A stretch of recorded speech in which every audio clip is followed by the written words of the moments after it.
अस्सलाम वालेकुम class. I hope आप सब ठीक होंगे। ये हमारा लेक्चर नंबर 2 है जो कि चैप्टर नंबर 1 पे ही है। और हम लोग में चैप्टर नंबर 1 हमने जो लास्ट लेक्चर में कवर किया था उसको ही आज हम कंटिन्यू करेंगे। आज जो हमें टॉपिक पढ़ना है that is classification of digital computer. सबसे पहले हमें ये देखना है कि हम डिजिटल कंप्यूटर को डिजिटल आखिर क्यों कहते हैं। कंप्यूटर के पास जो भी डाटा आता है कंप्यूटर उसको बाइनरी फॉर्म में कन्वर्ट करता है। कंप्यूटर हमारी ह्यूमन लैंग्वेज नहीं अंडरस्टैंड कर सकता। कंप्यूटर को जो भी डाटा दिया जाएगा वो उसको 2 डिजिट्स जो कि 0 और 1 है उन फॉर्म में कन्वर्ट कर देगा। 0 का मतलब है ऑफ स्टेट और 1 का मतलब है ऑन स्टेट। क्योंकि कंप्यूटर खाली ये 2 ही डिजिट्स अंडरस्टैंड कर सकते हैं इसलिए कंप्यूटर को हम लोग डिजिटल कंप्यूटर कहते हैं। इसके बाद हमने देखना है क्लासिफिकेशन ऑफ डिजिटल कंप्यूटर्स के हमारे पास डिजिटल कंप्यूटर्स को किन किन क्लासेस में डिवाइड कर दिया गया है, किस बेसिस पर, किन फैक्टर्स की बेसिस पर। ओके, तो जो 4 फैक्टर्स हमारे पास हैं बेसिकली हम लोग अभी स्पीड, साइज, एफिशिएंसी, ठीक है, और in speed, size and efficiency की वजह से ये कितने नंबर ऑफ यूज़र्स को सपोर्ट करेगा। ओके, तो इन 4 फैक्टर्स के बेसिस पे डिजिटल कंप्यूटर्स को 4 टाइप्स में डिवाइड कर दिया गया है जो कि हैं super computer, main frame computer, mini computer and micro computer. Okay, तो सबसे पहले हम लोग सुपर कंप्यूटर को देखते हैं। सुपर कंप्यूटर्स किसी ख़ास मकसद के लिए इस्तेमाल होते हैं, ठीक है। फॉर एग्ज़ाम्पल किसी डिफेंस के प्रोजेक्ट में इस्तेमाल हो सकते हैं, किसी मेडिकल फील्ड में इस्तेमाल हो सकते हैं। ओके, तो जो इनका यूज़ है वो कोई एक स्पेशल पर्पस के लिए है। सेकेंडली, जो सुपर कंप्यूटर्स हैं इनका साइज़ बहुत लार्ज होता है, इनकी प्रोसेसिंग पावर बहुत ज़्यादा होती है। इसकी वजह से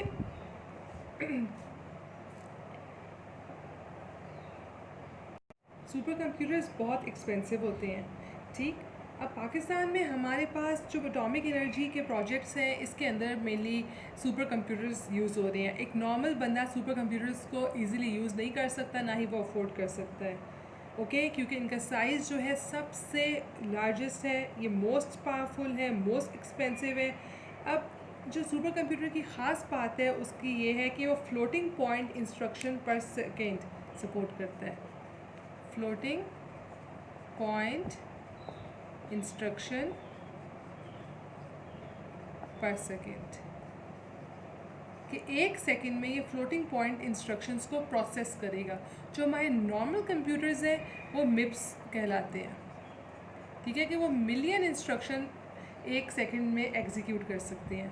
जो हमारे पास सुपर कंप्यूटर्स हैं ये millions of millions of millions of millions instruction पर सेकेंड एग्जीक्यूट करा सकेंगे। और इनकी तेज़ स्पीड का रीज़न क्या है? इनकी तेज़ स्पीड का रीज़न ये है कि इनके पास मल्टीपल सीपीयूज़ एग्जिस्ट करते हैं। ओके, मल्टीपल सीपीयूज़ एग्जिस्ट करते हैं इनके पास। इनकी जो रैम है, ठीक है, वो बहुत लार्ज होती है। इनकी जो हार्ड डिस्क है, इनकी जो स्टोरेज है वो भी बहुत ज़्यादा स्टोरेज पावर होती है इनकी। यही वजह है कि ये एक्सपेंसिव है और यही वजह है कि ये बहुत पावरफुल है। इसके बाद हम लोग देखेंगे कि नेक्स्ट हमारी टाइप मेन फ्रेम है, उसको समझते हैं हम कि वो क्या है। मेन फ्रेम कंप्यूटर्स का साइज़ कंपैरेटिवली सुपर कंप्यूटर्स की निस्बत छोटा होता है। ओके, इनकी प्रोसेसिंग स्पीड भी कंपैरेटिवली कम होती है। इनकी प्रोसेसिंग स्पीड क्या होती है? ट्रिलियन इंस्ट्रक्शन पर सेकेंड। ये 1 सेकेंड में ट्रिलियन इंस्ट्रक्शंस को एग्जीक्यूट करा सकते हैं। और ये किसी ख़ास कंपनी या किसी ख़ास ऑर्गेनाइजेशन में यूज़ होते हैं, ठीक, और एक लिमिटेड रेंज के लिए यूज़ होते हैं। मैं यहाँ पे की पॉइंट्स मेंशन कर देती हूँ कि ये किसी कंपनी जैसे कि बैंक्स हो गए, ऑर्गेनाइजेशंस वगैरह में यूज़ होती है। ओके, ये लिमिटेड रेंज के लिए यूज़ होती हैं और ये थाउजेंड्स ऑफ यूज़र्स को एट अ टाइम सपोर्ट कर सकती हैं। ओके, थाउजेंड्स ऑफ यूज़र्स को एट अ टाइम सपोर्ट कर सकती हैं। ठीक, इनका साइज़ जो है वो साइज़ ज़्यादा है बाकी दो टाइप से, मिनी कंप्यूटर और माइक्रो कंप्यूटर, लेकिन सुपर कंप्यूटर से इनका साइज़ छोटा है। ठीक, इसकी एग्जांपल हम लोग ले सकते हैं एक एटीएम मशीन। एटीएम मशीन एक मेन फ्रेम कंप्यूटर है। ओके, उसके अंदर कैलकुलेशन का मेकैनिज़म है, उसके अंदर उसकी स्पीड भी बहुत ज़्यादा है, तो उसका सारा मेकैनिज़म वो क्या है, एक मेन फ्रेम कंप्यूटर का है। इसके बाद हम लोग देखते हैं कि मिनी कंप्यूटर्स कौन से कंप्यूटर्स हैं। अब जो सुपर कंप्यूटर है और जो मेन फ्रेम कंप्यूटर है, ये दोनों कॉमन पीपल के यूज़ के नहीं हैं। ओके, लेकिन जो मिनी कंप्यूटर है और जो माइक्रो कंप्यूटर है, ये कॉमन पीपल के यूज़ के लिए है। मिनी कंप्यूटर के अंदर हमारे पास जो यूज़र्स आते हैं वो आते हैं हंड्रेड्स ऑफ यूज़र्स। ठीक है, मेन फ्रेम में थाउजेंड्स ऑफ यूज़र्स थे, मिनी में 100 ऑफ यूज़र्स। और मेन फ्रेम में क्या थे, ट्रिलियन इंस्ट्रक्शंस पर सेकेंड एग्जीक्यूट कर सकता था, जबकि मिनी कंप्यूटर कितनी इंस्ट्रक्शंस पर सेकेंड, बिलियन इंस्ट्रक्शंस पर सेकेंड। एक सेकेंड में बिलियन इंस्ट्रक्शंस को एग्जीक्यूट करा सकता है। ओके, साइज़ के लिहाज से मिनी कंप्यूटर सुपर कंप्यूटर और मेन फ्रेम कंप्यूटर से छोटा है, लेकिन माइक्रो कंप्यूटर से बड़ा है। ओके, अब हमारे पास इसके बाद जो कंप्यूटर आता है वो आता है माइक्रो कंप्यूटर। माइक्रो कंप्यूटर हमारे जो नॉर्मल डेस्कटॉप कंप्यूटर्स हैं, ठीक, जो कि हमारे पर्सनल यूज़ के लिए आते हैं, वो हैं। जैसे कि हमारा लैपटॉप भी एक माइक्रो कंप्यूटर है। ठीक, तो मेन जो माइक्रो कंप्यूटर है, इसकी स्पेशलिटी है कि इसका साइज़ क्या है, स्मॉल। और स्मॉल साइज़ होने का रीज़न क्या है, यहाँ पे large scale integration and very large scale integration. जो कंपोनेंट्स इन कंप्यूटर्स को बनाते थे, ठीक है, उनका साइज़ बहुत रिड्यूस कर दिया गया। ओके, जैसे हमारे पास माइक्रो प्रोसेसर्स आ गए, सब साइज़ में रिड्यूस होते गए, उसकी वजह से हमारे पास माइक्रो कंप्यूटर्स का साइज़ भी रिड्यूस होता गया, और ताकि नॉर्मल बंदा उसको बआसानी यूज़ कर सके।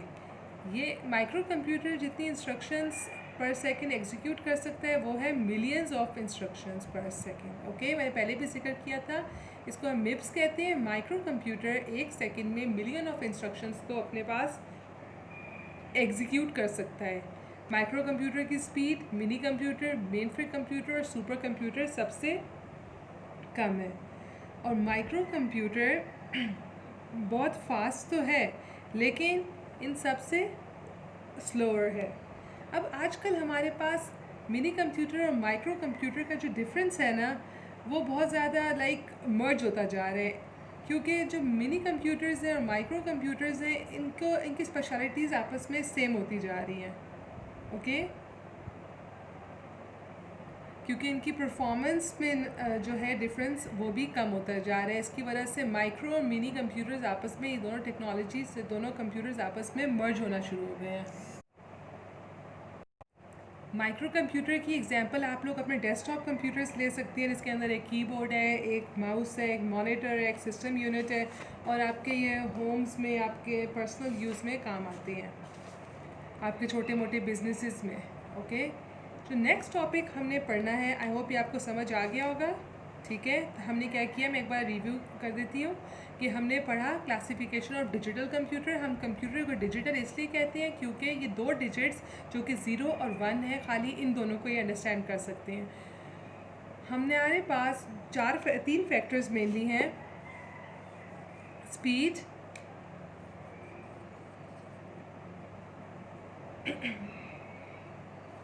कॉस्ट, परफॉर्मेंस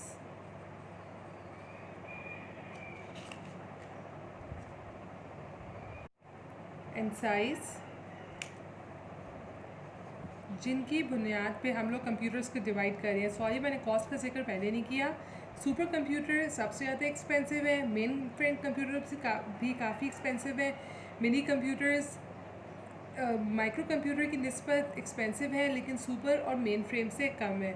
और जो माइक्रो कंप्यूटर है ये लीस्ट एक्सपेंसिव है, क्यों इनको हम जो एक आम आदमी है वो आसानी से बाय कर सकता है। जैसे आप सबके पास भी ऑलमोस्ट लैपटॉप्स हैं, डेस्कटॉप कंप्यूटर्स हैं, वो सारे माइक्रो कंप्यूटर की कैटेगरी में फॉल होते हैं। ठीक, इनकी बेसिस पे हमने कंप्यूटर्स की क्लासिफिकेशन कर दी।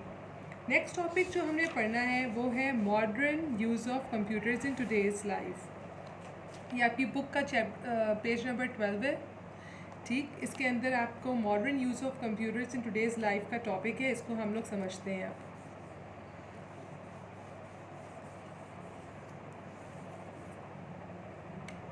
Modern use of computers in today's life के अंदर हमारे पास टॉपिक आ जाता है मोबाइल कंप्यूटिंग का, इंटरनेट ऑफ थिंग का जिसको IoT कहेंगे, क्लाउड कंप्यूटिंग का,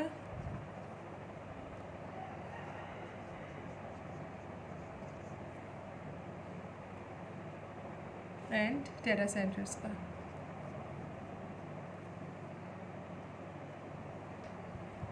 सबसे पहले हम समझते हैं कि मोबाइल कंप्यूटिंग क्या होता है।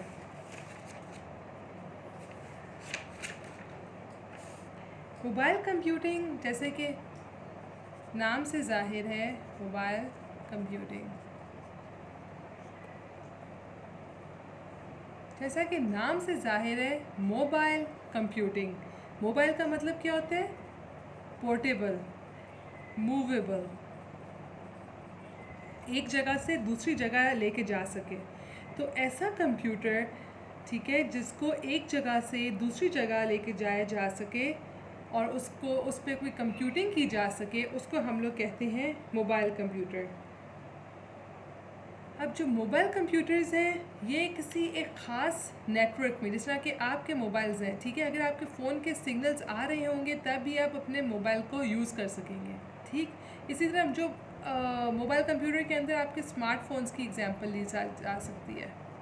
ठीक है, अगर आपके फ़ोन के सिग्नल्स आ रहे होंगे तब भी आप अपने फ़ोन को यूज़ कर सकेंगे, उसके थ्रू डाटा को एक्सेस कर सकेंगे या डाटा को भेज सकेंगे। तो मोबाइल कंप्यूटर जो है वो नेटवर्क सिग्नल्स के अंदर रहते हुए, ओके, एक नेटवर्क सिस्टम के अंदर रहते हुए अलाउ करते हैं लोगों को कि वो डाटा और इन्फॉर्मेशन को शेयर कर सकें। ओके, हमारे लिए पॉसिबल बनाते हैं sharing of data in a wireless network system. Wireless network system क्यों? क्योंकि हमारे पास ये मोबाइल कंप्यूटिंग है, हम एक जगह से दूसरी जगह लेके जाया जा सके। अब क्योंकि ये वायरलेस है इसलिए इसको हम लोग परमानेंटली प्लग नहीं कर सकेंगे पावर के साथ, इसलिए यहाँ पर हमें ज़रूरत पड़ेगी मोबाइल की बैटरीज़ की। जिस तरह आपके फ़ोन्स में बैटरीज़ होती हैं, ठीक है, स्मार्टफ़ोन भी एक मोबाइल कंप्यूटर है, तो वो भी मोबाइल कंप्यूटिंग की टेक्नोलॉजी को यूज़ करता है, इसलिए हमें यहाँ पे बैटरीज़ की ज़रूरत भी पड़ेगी। और जो मोबाइल कंप्यूटर्स हैं इनकी फंक्शनैलिटीज़ लिमिटेड होती हैं as compare to normal digital computers जो हमारे पास होते हैं, डेस्कटॉप कंप्यूटर्स। और हमारे पास जो है वायरलेस जो कंप्यूटर्स हैं, इसके लिए हमें जो देखना है कि आपकी जो वायरलेस डिवाइस है, जो आपकी मोबाइल डिवाइस है, इसके अंदर वायरलेस इनेबल हुआ होता है।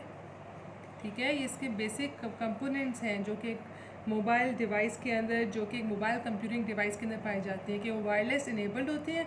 वायरलेस का क्या मतलब है कि कोई भी फिज़िकल लिंक कोई वायर्ड नहीं होती जिसके थ्रू उसको सिग्नल्स रिसीव हो। सेकेंडली, इसके अंदर मोबाइल सॉफ्टवेयर होता है जिसकी वजह से हम लोग इसको एक जगह दूसरी जगह लेके जाकर भी पोर्टेबल वे में भी यूज़ कर सकते हैं। और तीसरा है कि ये इसके अंदर हैंड हेल्ड प्रॉपर्टी होती है कि इंसान इसको अपने हाथ में पकड़ सकता है, ठीक है, या हाथ से उठा के जगह दूसरी जगह लेके जा सकता है। अब हमारे पास मोबाइल कंप्यूटिंग में जो न्यू आ रही है टेक्नोलॉजी वो है वेयरेबल। ठीक है, जिसमें आप अपने हाथ में एक वॉच की फॉर्म में, एक घड़ी की फॉर्म में भी पहन सकते हैं और उसके थ्रू आप डाटा को एक्सेस कर सकते हैं, डाटा को शेयर कर सकते हैं, किसी भी इंफॉर्मेशन को। ओके, तो वो भी मोबाइल कंप्यूटिंग की कैटेगरी में फॉल करेंगे। और लास्ट इसके अंदर बैटरी लाइफ होती है इसकी। ओके, नेक्स्ट टॉपिक जो हमने पढ़ना है that is IoT। IoT stands for internet of things. Internet of things क्या है? एक न्यू कॉन्सेप्ट है, एक न्यू टेक्नोलॉजी है। अपने आसपास की जो चीज़ें आप देखें, अगर आपके आसपास कोई टेबल है, कोई चेयर है, ठीक, तो हर चीज़ को इंटरनेट ऑफ थिंग्स के ज़रिए हम लोग क्या कर सकते हैं? इंटेलिजेंट बना सकते हैं। इस कदर इंटेलिजेंट कि चीज़ें आपस में कम्युनिकेट कर सकती हैं। और किस तरह कम्युनिकेट कर सकती हैं? इंटरनेट की टेक्नोलॉजी को यूज़ करते हुए।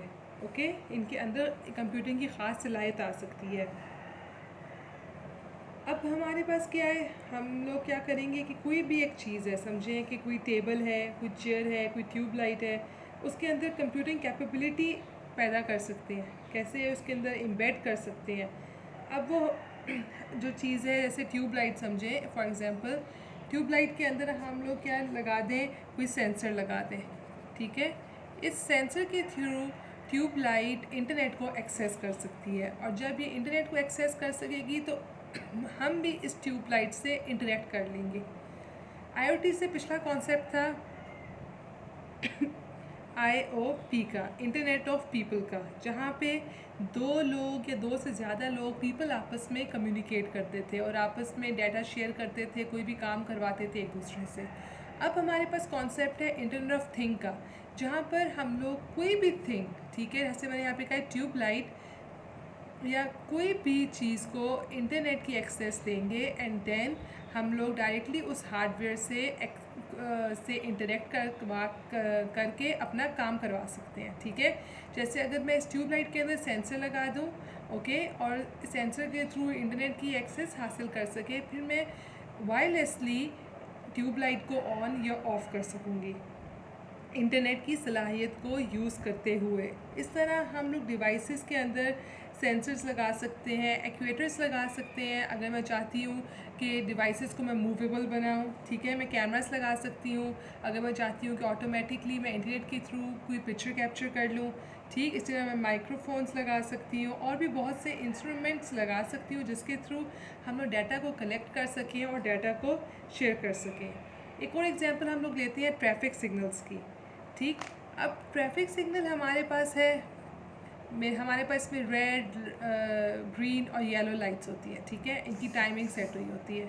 अगर मैं चाहूँ कि red light, green light, yellow light की टाइमिंग मैं सेट करूँ और वो भी वायरलेसली करूँ कहीं दूर बैठ के, तो मैं क्या करूँगी कि मैं इस ट्रैफिक लाइट के अंदर सेंसर्स लगा के इसके अंदर IoT की फैसिलिटी पैदा कर सकती हूँ एंड देन वायरलेसली इस ट्रैफिक लाइट से काम ले सकती हूँ, ठीक। आई होप आप लोगों ने अंडरस्टैंड कर लिया होगा। IoT में हम हर डिवाइस को, ठीक है, जो भी डेली यूज़ में होती है उसको वायरलेस कनेक्टिविटी दे देते हैं, ठीक है, और उसको एक सॉफ्टवेयर के साथ एम्बेड कर देते हैं जो कि प्री डिफाइंड काम उसको बताएगी कि इसने ये काम करना है एंड देन उससे अपनी मर्ज़ी का काम ले सकते हैं वायरलेसली इंटरनेट की टेक्नोलॉजी को यूज़ करते हुए। जो नेक्स्ट टॉपिक हमने पढ़ना है वो है क्या? Cloud computing. क्लाउड कंप्यूटिंग हमारे पास दो वर्ड से मिलकर बना है, ठीक है, एक क्लाउड और कंप्यूटिंग। क्लाउड जो है बेसिकली वो इंटरनेट के लिए वर्ड इस्तेमाल हुआ है, और कंप्यूटिंग का लफ्ज़ जब भी आप सुने तो उससे मुराद होता है कंप्यूटर, ठीक है। कंप्यूटर का मतलब क्या होता है? कंप्यूट करना, ओके, ये हमने फर्स्ट लेक्चर में देखा था, ठीक है। अब कंप्यूटर के अंदर जो दो मेन चीज़ें होती हैं वो क्या हैं? प्रोसेसर एंड उसकी मेमोरी, ओके। तो क्लाउड कंप्यूटिंग का क्या मतलब है कि इंटरनेट के ज़रिए कंप्यूटिंग कराना, और कंप्यूटिंग में क्या चाहते हैं कि हमें प्रोसेसर चाहिए और हमें उसकी मेमोरी चाहिए, उसका स्टोरेज चाहिए। हमारे पास जो लोकल सर्वर्स होते हैं, ठीक है, हमने कोई भी चीज़, अगर एक कंपनी है उसने अपने डाटा को कहीं स्टोर करना है तो उसको सर्वर्स की ज़रूरत है, ठीक है, जिसके ऊपर वो अपने डाटा को स्टोर कर सके। अब जितना डाटा होगा उतनी ज़्यादा हमें स्टोरेज कैपेसिटी चाहिए होगी। जैसे जैसे कैपेसिटी बढ़ती जाएगी हमें क्या होगा कि ज़्यादा सर्वर्स रिक्वायर्ड होंगे। ज़्यादा सर्विस की रिक्वायरमेंट होगी तो वो एक्सपेंसिव होता जाएगा। ओके, इससे सलूशन क्या है हमारे पास कि हमें सर्विस ना बाय करने पड़े। हमें इसका एक सलूशन है कि हम लोग सर्वर बाय करने की बजाय क्लाउड को रेंट पर ले लें। ठीक है, अपना डाटा, अपने ऑर्गेनाइजेशन का डाटा किसी क्लाउड के ऊपर स्टोर कर लें। ठीक, क्लाउड हमारे पास बेसिकली क्या है, एक वायरलेस एक्सेस ऑफ डाटा है। डाटा सर्वर्स हमारे पास इंटरनेट के ऊपर पड़े हुए हैं। ठीक है, कोई भी ऑर्गेनाइजेशन है वो इस क्लाउड को रन कर सकती है। ठीक, इंटरनेट के ऊपर कोई भी ऑर्गेनाइजेशन हमें एज अ सर्विस एक क्लाउड प्रोवाइड करे। ठीक है, एक स्टोरेज स्पेस प्रोवाइड करे जिसके ऊपर आप सारा अपना डाटा अपलोड कर सकें, एंड देन कहीं भी बैठे हुए आप इस डाटा को वायरलेसली एक्सेस कर सकते हैं। ठीक है, अब क्लाउड्स में भी हमारे पास 3 टाइप्स आती हैं, प्राइवेट, पब्लिक एंड हाइब्रिड। जो पब्लिक क्लाउड्स है इसको कोई भी एक्सेस कर सकता है इंसान। ठीक, इसकी एग्जांपल क्या है हमारे पास, गूगल। ये पब्लिकली सबके लिए अवेलेबल होता है।